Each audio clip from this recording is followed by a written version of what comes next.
Hello everyone, it's Chantel from Crow Chantel, and welcome to today's video, where we are going to be turning this into a bunch of yarn. So I don't know about you guys, but I have noticed that yarn is actually really expensive. So I've been trying to find ways where you can get yarn for much cheaper. And so I decided to do what I've seen some other people do on social media, which is go to the thrift store, find a knit sweater, and then we're going to deconstruct it and wind it into yarn balls.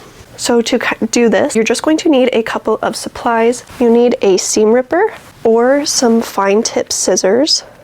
These are fine tip fabric scissors, and optionally, but I highly recommend it, is having some kind of yarn cake winder. You don't need this. You could absolutely wind the yarn by hand, but it is just helpful to have one of these. Then of course, the most important thing is having a knit piece of clothing. So I got this from the thrift store, and there's a couple of things that you want to look out for when getting your knit piece. Something that I think is really important is finding a knit stitch where the yarn is very obviously quite thick. As you can see, this, I want to say this is close to a worsted weight yarn. And then beyond that, you want to look at the inside of the knit piece. Something that I think is really important, especially if you are allergic to certain kinds of materials and stuff like that, is looking at the yarn content. So this is a 100% cotton yarn that was used for this sweater, so that's why I chose this, because I just wanted cotton yarn. You could absolutely get acrylic or different wools, but I will say with wools, not everyone takes care of their clothing garments as well as they should, so just be on the lookout for wool materials that get matted and felted together, because it'll be a lot harder to unwind that. And then another thing that you want to look for before picking up the knit piece and bringing it home is looking at the seams on the inside of the garment. So if there is an overlock seam, then you do not want to grab that, because you won't be able to unwind the yarn that well because it was sewn together with a sewing machine. But if the seams look like this, where it is all just knit, then you can go ahead and grab it, and then you'll be able to disassemble it super easy and unwind all of this beautiful yarn. So let's get right into harvesting all of this beautiful yarn. So first and foremost, when you bring this home, make sure you wash it. We don't want germs, okay? Germs are gross. And then next up, you are going to take off all of the tags, because these labels are sewn on with a sewing machine, or they're hand stitched with sewing thread. So you do want to take off all of these. I'm going to switch up the camera angle, and I'm going to show you exactly how to do that. So you're going to take your seam ripper or some fine tip scissors, but I do heavily recommend a seam ripper for this. And we're just going to get an up close look. So you will be able to see some of the stitching. I apologize, it's really hard to see on mine because it's black thread on black fabric. You're just going to put your seam ripper up right underneath the stitches, and you're just going to pull it out, and this will detach the label from your garment. Okay, sometimes it's actually easier to go in behind the threading, but you do have to be very careful that you don't accidentally cut your yarn.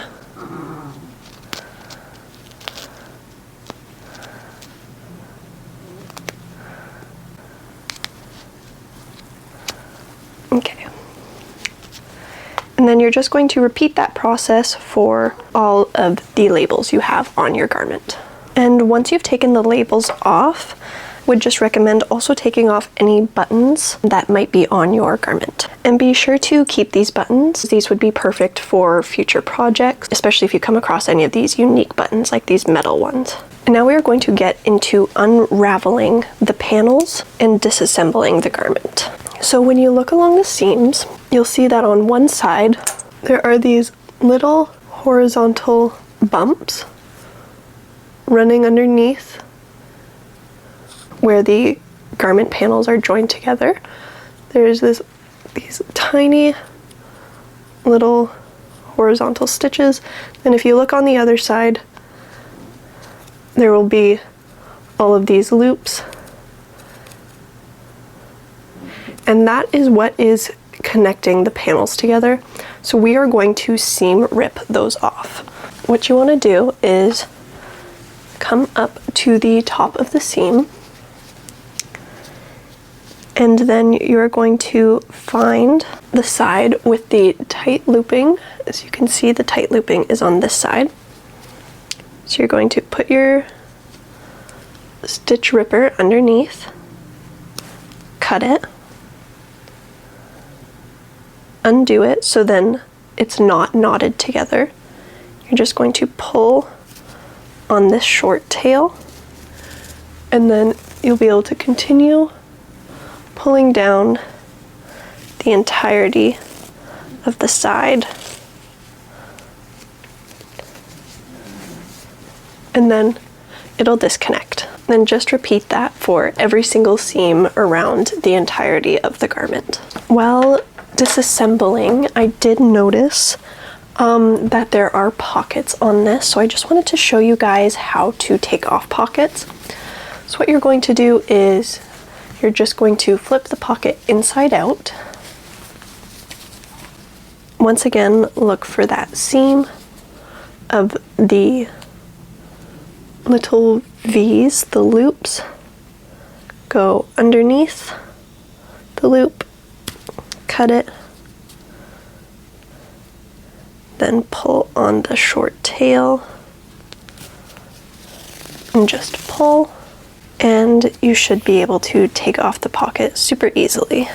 And those are all of the panels detached. So now going on to how to unwind the panels.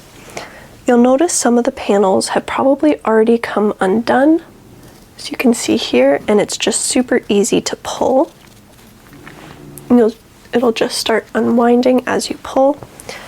But for the panels that have not yet started unwinding, and so when looking at each of your panels on what side to start unraveling from, you're going to go at the top of the V's of the stitches. So as you can see with this knit stitch, there's a bunch of V's. We're going to go all the way to the top and pull from that side. So as you can see here, there is a knot. We're just going to undo it. My seam ripper.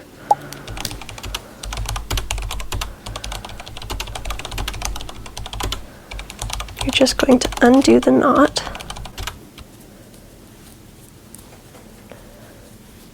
You're just going to pick away at it until you get the loop sticking out.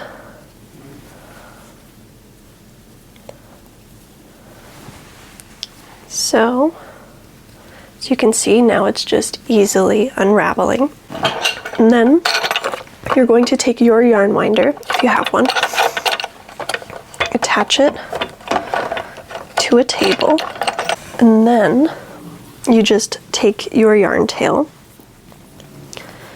going to weave it through this little middle ring. So just wrap it around. Attach it. There should be a little slit in the top of your yarn winder if you're using one. Then just put it on. You're going to just crank it a couple of times, holding on to the tail.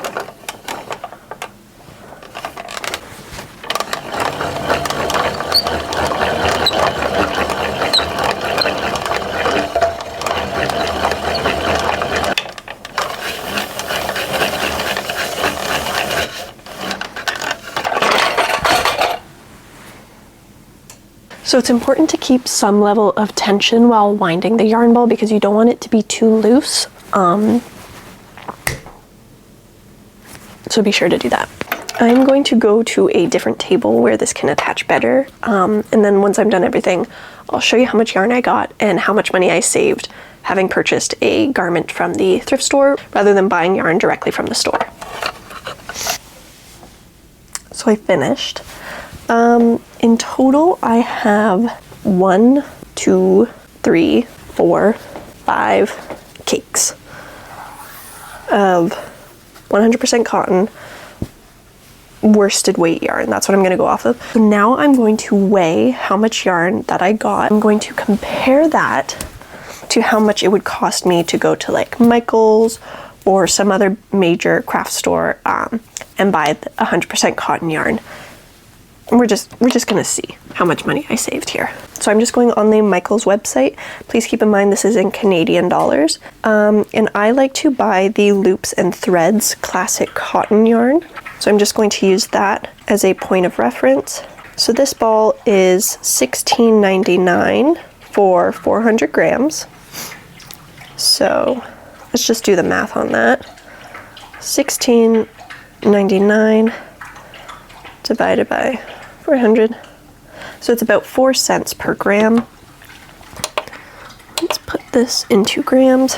148 grams in this one, 206 grams in this one, 188 grams in this one, 148 again. Ooh, I got 2 balls the same size, and then 171.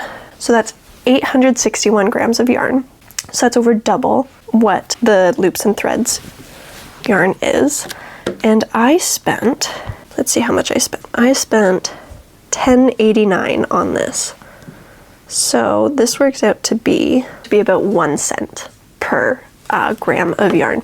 So this is a quarter of the price of what I would have gotten at Michael's. So,